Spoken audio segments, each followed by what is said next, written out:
What's going on, everybody? This is Maurice Bishop, and today I want to share with y'all the Elshad System Opening. I know a lot of y'all been asking me about, the Elshad System Opening in depth and everything, and the whole concept of it. I'm actually going to give that to y'all. So, without further ado, let's actually get started.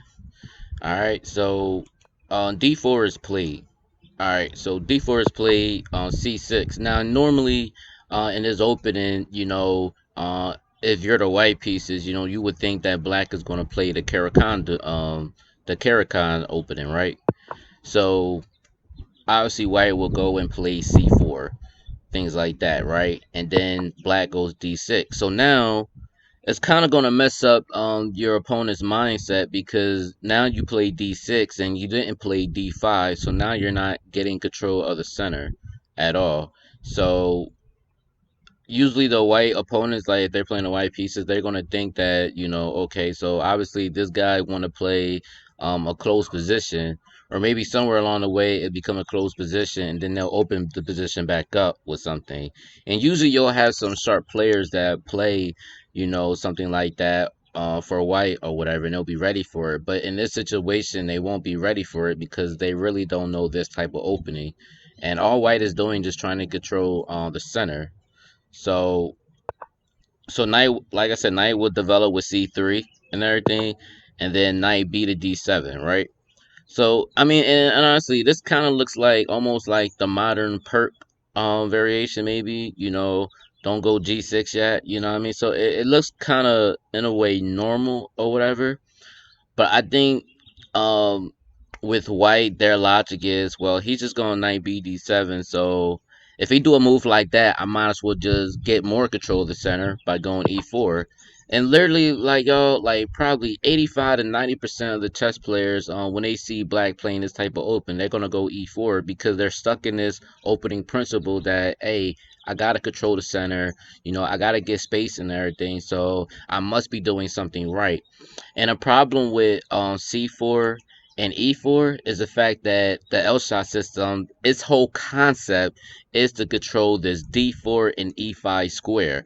But white doesn't know that yet because all white is thinking about is, let me control the center of the board and develop as much pieces as possible, and I can do something. So right now, black or white won't even know that yet at all whatsoever, right? So far for white, it seems like he's doing a good job. But whereas when he plays c4 and e4 and everything, it kind of set him own self up. So a6. Now a6 is played, and again, white is thinking like, yo, why is he playing this a6 move? Like, what is the whole point of, like, this is crazy. Like, you're not developing your pieces, you're just being too passive. And most players would tell you that you're being passive because you play. Number one, you just play knight b d7, c6 and d6, and you're not gaining control of the center at all, and you just so happen to go h6. You know what I mean? So, and that's what it just looks like. So of course, most players gonna think like you're just being stupid, or you're maybe an amateur or whatever, things like that, and they're gonna be like, well, you know what, this might be an easy win, let me just go f4, control more space in the center of the board and things like that. This is what I'm gonna do. And these are what players is probably gonna be thinking in their head. Psychologically, they're thinking that they're doing okay because they're gaining control of the center, whereas it just seems like black is really not doing anything. It just looked like an amateur would be playing this. And if you never heard of the Elshad system or whatever, I'm pretty sure 9 out of 10, y'all gonna think white is gonna crush this guy. For real, y'all. Again, the whole point of the Elshad system is control the d4 and e5 square, and like I said, I don't want to bring it all up to you yet. I'm gonna let y'all see it for yourself. So f4 is played, and then black plays g5. Again, he's sacrificing his pawn on g5. But again, the whole point of it is not only to break up his little side center and stuff, but again, it's really to get this bishop g7 out, to control this d4 square, and of course in the future the e5 square as well. But you about to see all that unfold.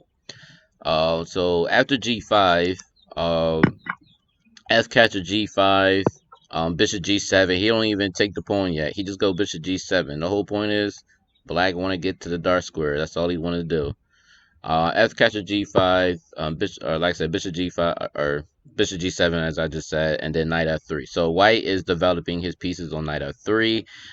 He doesn't want to, and this is like most players. A lot of them don't want to take this pawn on H6 because not only can we take back when Knight catches H6, but we're gonna have this Rook open on his file. So all the times that I played the Elshad system, I don't see too many people. And I probably had maybe like literally like one or two games where somebody took my pawn on a6, but it was pretty bad for them. But yeah, out of all the games, I don't see too many people taking that pawn. Some will take that pawn, but you know. You should be happy if they do take this pawn because once you take back when knight catches a6, you got this rook file on his h file, and it's going to be very deadly. So just to keep that in mind. All right. But after knight f3 or whatever, you have knight f8. The whole point of knight now, and this is another thing. A lot of people's gonna think like, yo, he going knight f8, like he's not grabbing the center, like he's not doing nothing, like he's just like, what is he doing? Again, they still, and even up to this point, they still don't know that their whole d4 and e5 weakness is gonna come in, and they don't know that at all. So knight f5, knight f8 is the move, and even if they do see the whole knight e6 move, like they still feel like they can still do something about it and everything because psychologically that's what they're thinking. And like I said, they're stuck on their whole you gotta grab control of the center or whatever things like that. But in this system, it completely takes them out the book. They're not gonna know really what to do. They're gonna be thinking very long and hard, especially if you're playing blitz and everything. You'll be ahead of time, probably a minute ahead of time. So pretty crazy. But knight f8, bishop b2, he just wants to develop, and then knight e6. Now, knight e6 is not a bad move, but if you want to like really play like like the whole L shot, like the whole full concept of the L shot, I always recommend taking H capture G5. H capture G5. If bishop capture G5, then you got knight e6 hitting the bishop on G5. Because after all, we do want to take the dark square bishop because that's the whole concept of the L shot, controlling the dark square bishop. And what's the best thing to control the dark squares? Without white having his dark square bishop. So I think that would be pretty amazing, right? So that's the whole point. Knight e6, bishop e3, queen b6. As you can see, queen is threatening queen catches b2, and we're also threatening not knight catches d4 yet. Because knight catches d4, knight catches d4, and yeah. So right now we're threatening queen catches on b2, but it's not even just us threatening queen catches b2. Um, Obviously d5 can't happen because of like for instance d5 can't happen because of queen catches e3.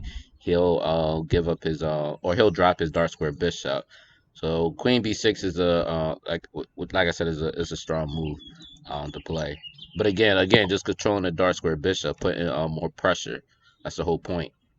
So queen b6, even if he decides to go rook b1 to defend, then we have knight a6, and then if he castles, then we have knight g4. Again, d5 cannot be pushed because he's going to drop his dark square bishop. And then, of course, we're already threatening knight captures e3 as well. So if queen goes to d2, then you might as well say that white is lost because after knight catches d4, I mean, knight catches e3, queen catches e3, then knight catches d4, and then if knight catches d4, then bishop catches d4. White is lost because his bishop is pinning this queen. This queen is lost. Simple as that. All right. So another option is what I wanted to show y'all. Even with h capture g5. Sorry, y'all, because I'm kind of out here. Yeah. So I did show y'all everything. All right. So that was what I wanted to show y'all for that one. That's like, I always go by this Ace Capture G5. I really like that one.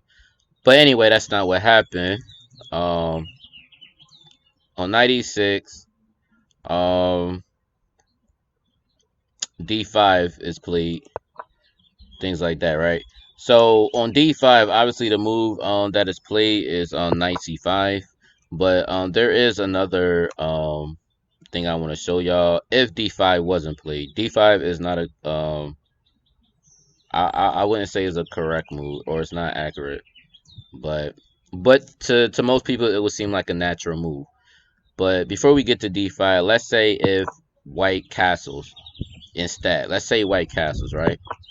If he castle, we still have queen b6, and you're going to see a lot of games where you're going to be moving your queen b6, and you're going to see a lot of stuff is going to unfold for you, man. A lot of tactical shots are going to unfold. Elshad system is not just people may look at it as a positional play, but it's positional and tactical all at the same time. You get the best of both worlds. That's the only way I can actually put it. Again, strategically, we strategize to control the dark squares, and that's what we're doing. So queen b6, as you can see, hitting the point on d4 again. Bishop e3 decides to defend, but then we got ace catcher g5, knight catcher g5, and then knight catcher g5, and if bishop catcher g5, then bishop catcher d4 with a check. If king h1, then we got queen c5, which I'm telling you how powerful this controlling the dark squares is. It's crazy, y'all. So as you can see, queen on c5 is already threatening the bishop on g5. Bishop g5 got to go somewhere, right? Goes bishop d2, right? Look at this. We were just threatening the bishop g5. Now we went to queen e5, and now we're threatening queen captures ace 2 with a checkmate, right? What do white do? Bishop f4, no problem. Queen g7, still closer to the king. We could threat maybe queen a7, still threat some checkmate after we get this bishop f4 out the way. But don't worry about that. There's actually better threats than that. So my bad, y'all. After queen g7, queen d3. Obviously I'm pretty sure he wants to go queen g3 to try to exchange pieces off. But e5 comes into play. And remind y'all, depending on the position, you don't want to go e5 yet unless you get a position like this. But e5 is strong, very strong. Why is e5 strong? Well, you're about to find out. I'll tell you anyway, though. With e5, the whole point of e5 is this bishop is controlling this diagonal, so this king can't get nowhere. The fact that we got a queen and a rook on this side of the board, closer to the king like that, and a long range on light square bishop, man, that is crazy, y'all, for real. And we already dominate in the dark squares anyway, as you can see. This e5 pawn is protecting this bishop on d4 and everything. This d4 is cutting this square off. White is in trouble. So bishop g3 is played and everything, right? Bishop g3 is played. And actually, let me point something out, y'all. I gotta point this out just in case if y'all like wondering like, yo, like what's going on. This is bad.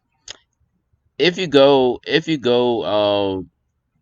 what you call it, bishop e3 and everything, you do have the move queen h7, which you're still this threat is pretty crazy right now. So even if you go bishop g1 and everything, then this bishop is going to take this bishop right here. And then, of course, we're already going to hit queen h2 with a check, and the king is going to be all over the place.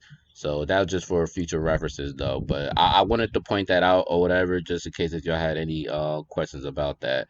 But I had to show y'all that. All right, but bishop g3. Let's say bishop g3, because that's what he played. Knight f6, right? Bishop f2, right? Then bishop e6.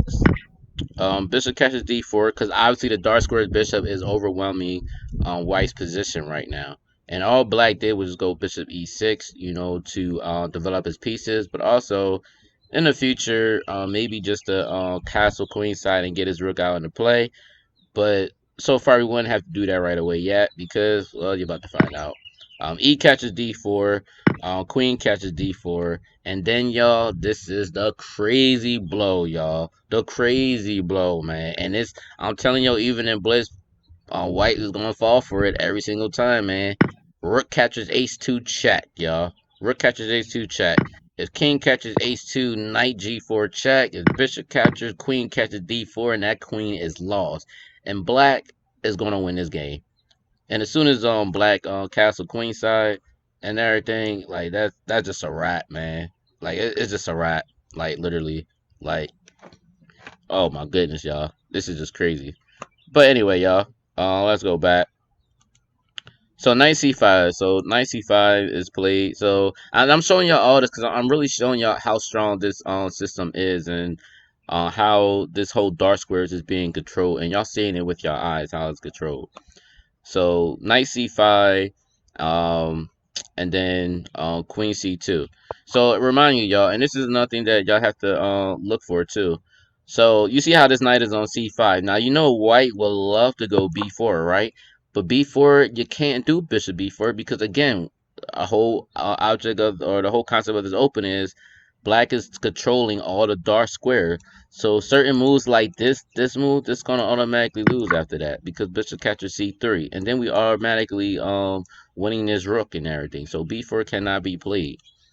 So that's other tricks up y'all sleeve too if y'all ever get a position like this, which I'm pretty sure y'all will, or if y'all have even if y'all haven't had this opening before, or if you haven't already played this open already. If somebody played d5 on you, then you will know that b4 can be played because of this knight on c3 and his bishop on his long dark square diagonal. You know, it gets crazy. All right, so queen c2 is played, and then ace captures g5. Bishop catches g5, and then a5. Now, what's the whole point of a5? A5 is again because now it's different. Now because we got this queen c2 out here, is white can potentially go b4 because his queen is supporting this knight, whereas the queen was on d1 where he couldn't support this knight. So now this queen is on c2, he can support this knight, which is why black goes a5 to prevent the b4 or the b4 pawn from getting to b4. You know, from B to the B4, we got the A5 pawn that can interfere with that. So that was the whole point of A5. So always remember that, y'all.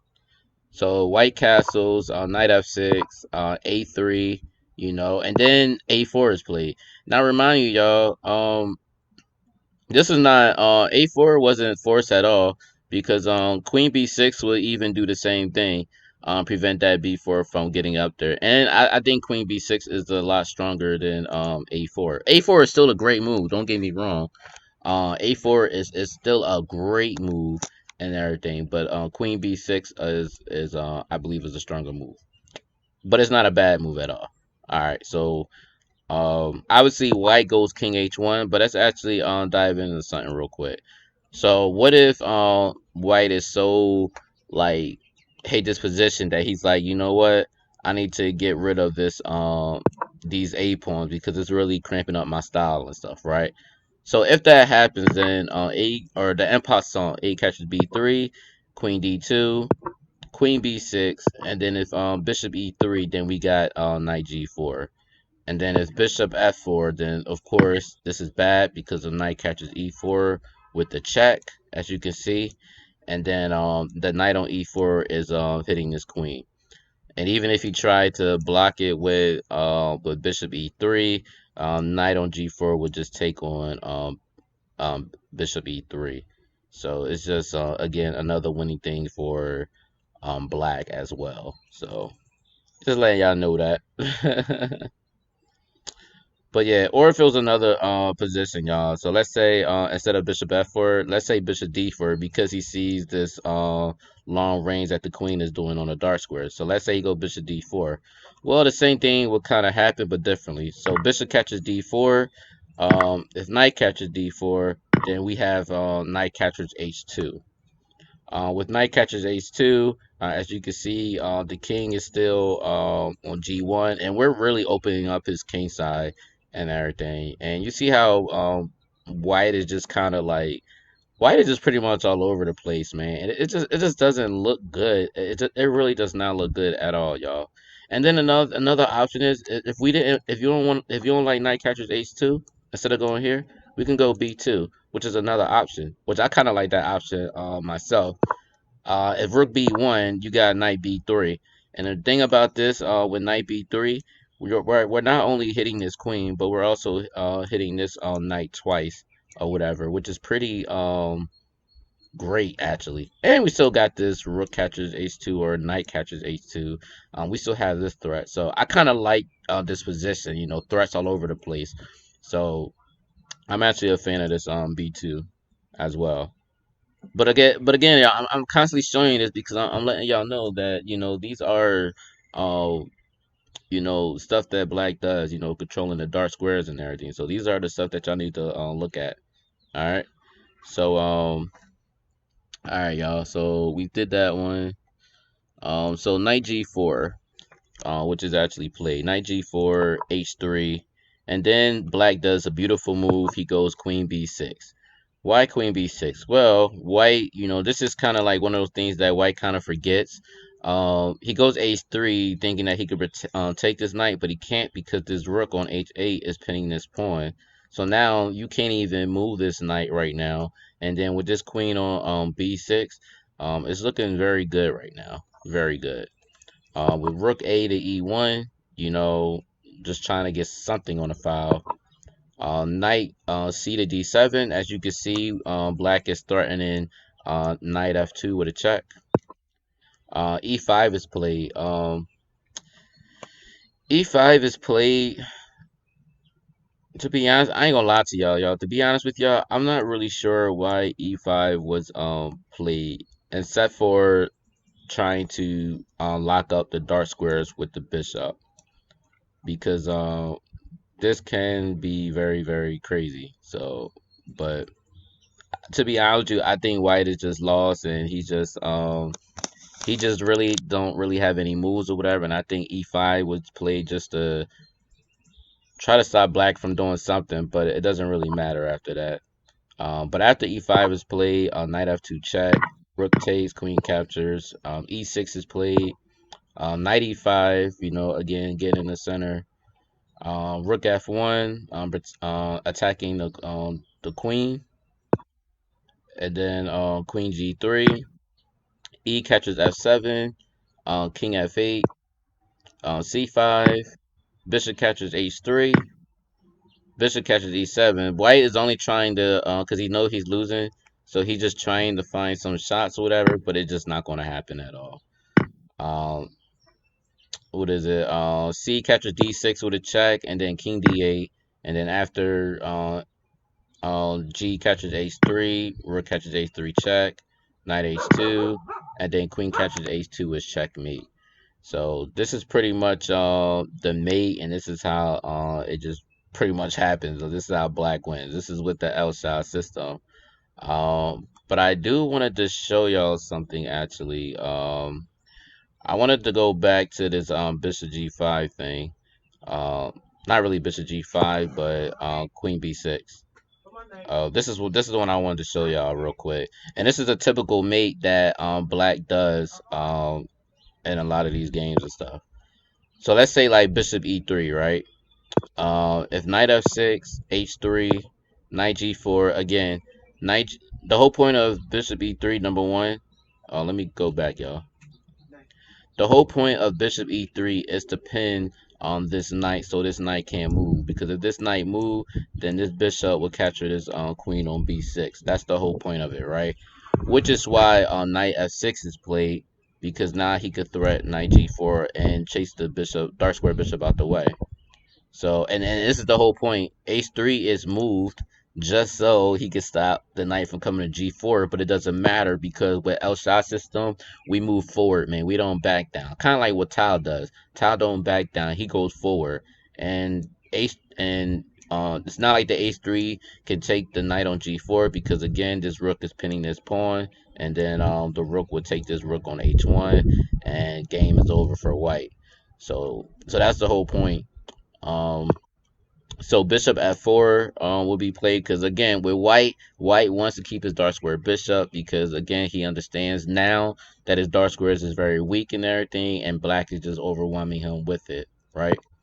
So knight f2, again, dark squares, dark square, dark squares, dark squares, which is what I'm telling y'all, man. Dark square, dark square, dark squares. Knight f2. As you can see, we're hitting the rook on H1 and everything. And it's just a lot of things black is doing. I just think it's just amazing, yo. Like amazing as hell, right? But let's say king catches f2, right? Knight d3 check. As you can see, the king can't go to e1 because his knight is controlling that. Obviously can't go here because the queen is controlling that.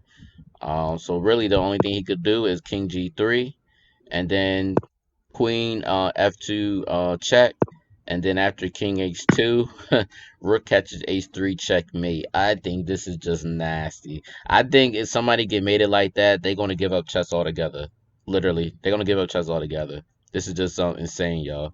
Like this is the Elshire system. This is what they do, and this is all because of dark square weaknesses.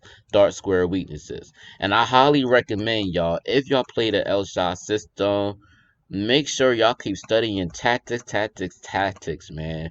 Like, and look for forcing lines and stuff, things like that. You know, if you're gonna play this, just know that it's tactical. Elshot is tactical, but it's also positional as well. If you understand controlling dark squares or whatever and placing your pieces on the right squares, man. So people's gonna look at the open, they're gonna think that it's weird and everything. And if you don't play this opening right, man, you will get crushed or whatever.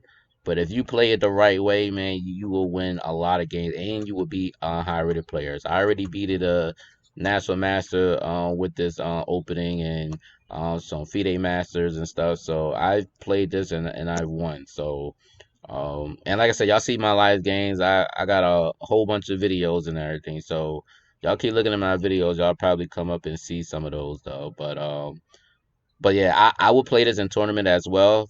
That's something that I would do. So like obviously can't play in no tournaments now since the whole coronavirus and everything. I'm pretty sure y'all are aware of that. So right now I'm using this time to actually study more on my chess and study on the Elshad system, which is what y'all should be doing too as well. And y'all probably are because y'all, which is the reason why y'all looking at this video too. But y'all, I hope y'all really enjoyed this video. I hope that I really enlighten you with the Elshire system. I hope y'all have a better understanding and a concept of this opening and how it is so important when you play the Elshire system to control the dark squares. Control the dark squares and everything. And another principle is if you could take the white dark square bishop, take the white dark square bishop so that you could control the dark squares even more without no interference. And once you do that, man, you'll be crushing on white like crazy. So again, if you're looking at this video, definitely subscribe if you haven't done so. And again, continue to watch my videos. All right, y'all. Peace.